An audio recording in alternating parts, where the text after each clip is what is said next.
Yes, that's true. We also understand that poultry business requires a lot of capital in terms of the land, in terms of also the inputs, the facilities which has to be put on the ground. And also our intentions is not just maybe to maximize our personal profits, but it's also to promote social inclusion in the area where we are working from. So as an NGO, what we've discovered or maybe what we've identified in terms of the strategies, the way we are working, we are putting people in groups. We visit people in rural area, we put them in group. Then before we just put them in group, we try to assess also that they can, we put the people, those who have got passion and who have got the capacity to run the poultry business. Those who don't have the capacity, we put them into other business ventures. It could be maybe goat keeping, it could be piggery, or something else. Now, specifically, this presentation is on the poultry business. When we allocate a piece of land, then we get to to construct an infrastructure there, a poultry block. Then we get some guidance. We consult from the University of Zambia, from also the University of Copperbelt, because we are working with a lot of students, even the interns. We engage them, and they come now. They interact at a grassroots level with the people in villages. Later on, that's when we get to go on the other stage after assessing what is required and what is needed. So at the moment, what we've discovered that people are still behind. People are able to produce or to provide the infrastructure. They are ready to build the infrastructure on their own, but they don't have the capacity to expand or maybe to operate the poultry business on at their own. And this is like due to lack of access to inputs and also lack of skills also to manage the poultry business itself.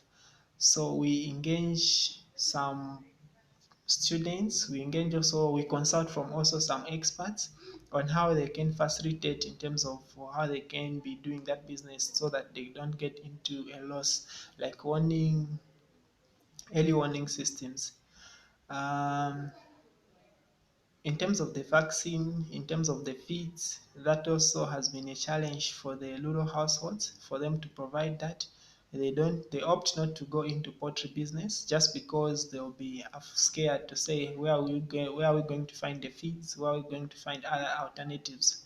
So in that way, we have also tried to collaborate with some feed production factories so that maybe they can try to reduce the prices. They can try to put them on fair, or maybe sometimes you find that the households themselves or maybe the farm groups, they are not aware of where they can get such kind of inputs, to say port, to say maybe the vaccine, to say the incubators.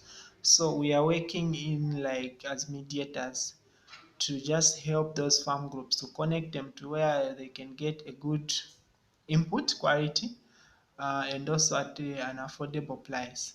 Then, as we are engaging with them in our group, we choose one member of our group to work with them from the initial time of the project until the final stage.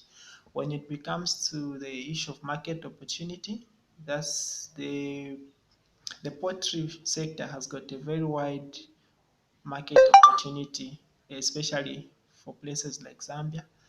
You can sell the products in restaurants, you can sell in like ordinary households, you can also sell like in supermarkets. We create a rapport like with these supermarkets, the potential, the corporate buyers. We are just also like starting this project, and we have also just maybe trained up to 10 groups.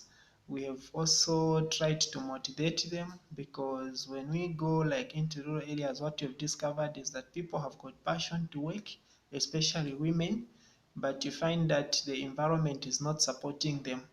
When it comes to maybe to be rain season, they'll try maybe to grow a lot of crops which will be relying on rain fed.